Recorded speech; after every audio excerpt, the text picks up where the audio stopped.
আসসালামু আলাইকুম। কেমন আছেন বন্ধুরা? সত্য কথা বলা নিয়ে চমৎকার একটি গল্প, রাজু ও ভাঙা ফুলদানি।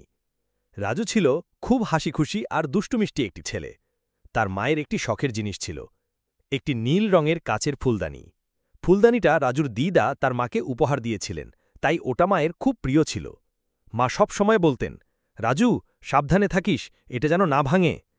একদিন বিকেলে মা বাজারে গেলেন। রাজু ঘরে একা বল নিয়ে খেলছিল। হঠাৎ করে তার হাত থেকে বলটা ছিটকে গিয়ে সোজা সেই নীল ফুলদানিটায় লাগল। ঝনঝন শব্দ করে ফুলদানিটা মেঝেতে পড়ে ভেঙে টুকরো টুকরো হয়ে গেল। রাজুর বুকটা ধড়াস করে উঠল। সে ভয় কেঁপে উঠল।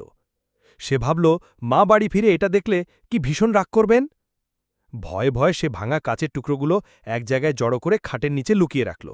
সে ঠিক করল, মা জিজ্ঞেস করলে বলবে সে কিছুই জানে না, হয়তো বাড়ির পোষা বিড়াল মিনেই ভেঙেছে। কিছুক্ষণ পর মা বাড়ি ফিরলেন। টেবিলের ওপর ফুলদানিটা দেখতে না পেয়ে তিনি জিজ্ঞেস করলেন, রাজু, আমার নীল ফুলদানিটা কোথায় রে? রাজুর গলা শুকিয়ে গেল। সে মিনমিন করে বলল, আমি তো দেখিনি মা, হয়তো মিনি বিড়ালটা ফেলে দিয়েছে। মা কিছু বললেন না। তিনি মুখটা ভার করে ঘরের অন্য কাজে মন দিলেন। কিন্তু রাজুর মনটা সারাক্ষণ খচখচ করতে লাগল। সে যখনই মায়ের দিকে তাকাচ্ছিল, তার মুখটা খুব বিষণ্ণ দেখাচ্ছিল। রাতে খেতে বসেও মা ভালো করে কথা বললেন না। রাজু বুঝতে পারছিল, ফুলদানি ভাঙার চেয়েও মা বেশি কষ্ট পেয়েছেন তার মিথ্যে কথায়। তার আর সহ্য হচ্ছিল না।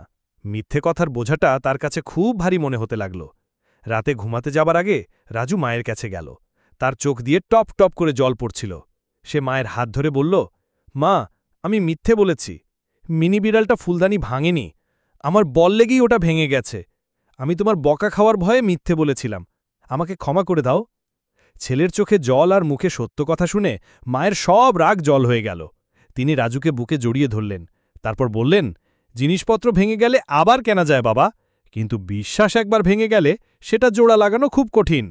তুমি যে নিজের ভুলটা বুঝতে পেরে সত্যি কথা বলেছ, এতেই আমি সবচেয়ে বেশি খুশি হয়েছি। সেদিন রাজু বুঝতে পারল, অন্যায় করার পর শাস্তি পাওয়ার ভয়ের চেয়েও মিথ্যে কথা বলার যন্ত্রণা অনেক বেশি। তার বুক থেকে যেন একটা ভারী পাথর নেমে গেল।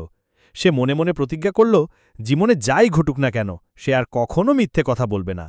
ভাঙা ফুলদানিটা তাকে তার চেয়ে অনেক বেশি মূল্যবান একটা শিক্ষা দিয়ে গেল, সত্য বলার শক্তি আর শান্তি।